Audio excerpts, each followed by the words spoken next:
जय श्री हरि विष्णु। आदरणीय बंधुओं, आप सभी का मेरे YouTube चैनल पर बहुत बहुत स्वागत है। आज हम आपके लिए श्रावण शुक्ल पक्ष पुत्रदा एकादशी की व्रत कथा लेकर आए हैं। कथा पूरी सुनिएगा और प्लीज चैनल को सब्सक्राइब एवं कथा को लाइक जरूर कर लीजिएगा। श्री युधिष्ठिर कहने लगे कि हे भगवान, श्रावण शुक्ल एकादशी का क्या नाम है? व्रत करने की विधि तथा इसका महात्म्य कृपा करके कहिए। मधुसूदन कहने लगे कि इस एकादशी का नाम पुत्रदा है। अब आप शांतिपूर्वक इसकी कथा सुनिए। इसके सुनने मात्र से ही वाजपेय यज्ञ का फल मिलता है। द्वापर युग के आरंभ में महिष्मति नाम की एक नगरी थी, जिसमें महिजीत नामक राजा राज करता था। लेकिन पुत्रहीन होने के कारण राजा को राज्य सुखदायक नहीं लगता था। उसका मानना था कि जिसके संतान न हो उसके लिए यह लोक और परलोक दोनों ही दुखदायक होते हैं। पुत्र सुख की प्राप्ति के लिए राजा ने अनेक उपाय किए, परंतु राजा को पुत्र प्राप्ति नहीं हुई। वृद्धावस्था आती देखकर राजा ने प्रजा के प्रतिनिधियों को बुलाया और कहा, हे प्रजाजनों, मेरे खजाने में अन्याय से उपार्जन किया हुआ धन नहीं है।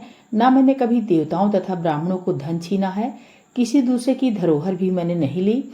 प्रजा को पुत्र के समान पालता रहा। मैं अपराधियों को पुत्र तथा बांधवों की तरह दंड देता रहा। कभी किसी से घृणा नहीं की, सबको समान माना है। सज्जनों की सदा पूजा करता हूँ। इस प्रकार धर्मयुक्त राज्य करते हुए भी मेरे पुत्र नहीं है, सो मैं अत्यंत दुख पा रहा हूँ। इसका क्या कारण है? राजा महिजीत की इस बात को विचारने के लिए मंत्री तथा प्रजा के प्रतिनिधि वन को चले गए। वहां बड़े बड़े ऋषिमुनियों के दर्शन किए। राजा की उत्तम कामना की पूर्ति के लिए किसी श्रेष्ठ तपस्वी मुनि को देखते फिरते रहे। एक आश्रम में उन्होंने एक अत्यंत वयोवृद्ध धर्म के ज्ञाता बड़े तपस्वी परमात्मा में मन लगाए हुए निराहार, जितेंद्रिय, जितात्मा, जीत क्रोध, सनातन धर्म के गूढ़ तत्वों को जानने वाले समस्त शास्त्रों के ज्ञाता महात्मा लोमस मुनि को देखा, जिनका कल्प के व्यतीत होने पर एक रोम गिरता था। सबने जाकर ऋषि को प्रणाम किया। उन लोगों को देखकर मुनि ने पूछा कि आप लोग किस कारण से आए हैं? निसंदेह मैं आप लोगों का हित करूंगा।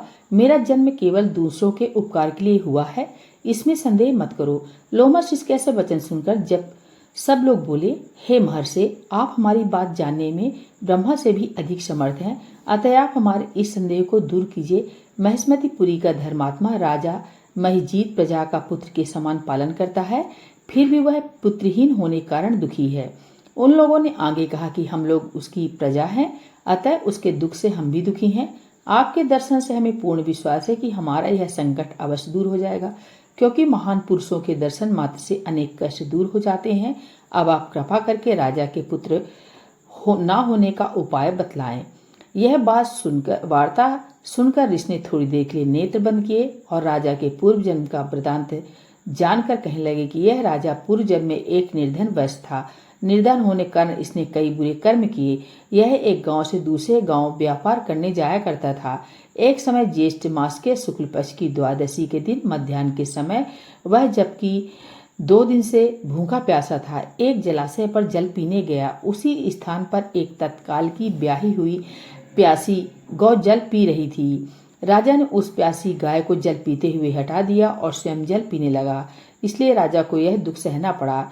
एकादशी के दिन भूखा रहने से वह राजा हुआ और प्यासी गौ को जल पीते हुए हटाने के कारण पुत्र वियोग का दुख सहना पड़ रहा है।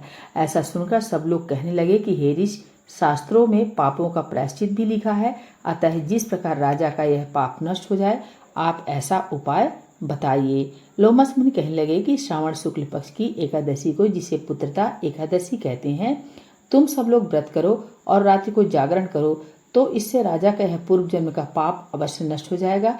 साथ ही राजा को पुत्र की अवश्य प्राप्ति होगी। लोमस के ऐसे वचन सुनकर मंत्रियों सहित सारी प्रजा नगर को वापस लौट आई और जब श्रावण शुक्ल एकादशी आई तो ऋषि की आज्ञानुसार सबने पुत्रदा एकादशी का व्रत किया और जागरण भी किया। इसके पश्चात द्वादशी के दिन इसके पुण्य का फल राजा को दिया गया। उस पुण्य के प्रभाव से रानी ने गर्भ धारण किया और प्रसव काल समाप्त होने पर उसके एक बड़ा तेजस्वी पुत्र उत्पन्न हुआ। इसलिए हे राजन, इस श्रवण शुक्ल एकादशी का नाम पुत्रदा पड़ा।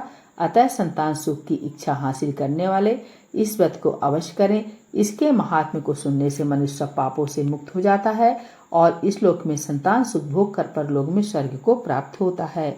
बोले श्री हरि विष्णु की जय, एकादशी माता की जय।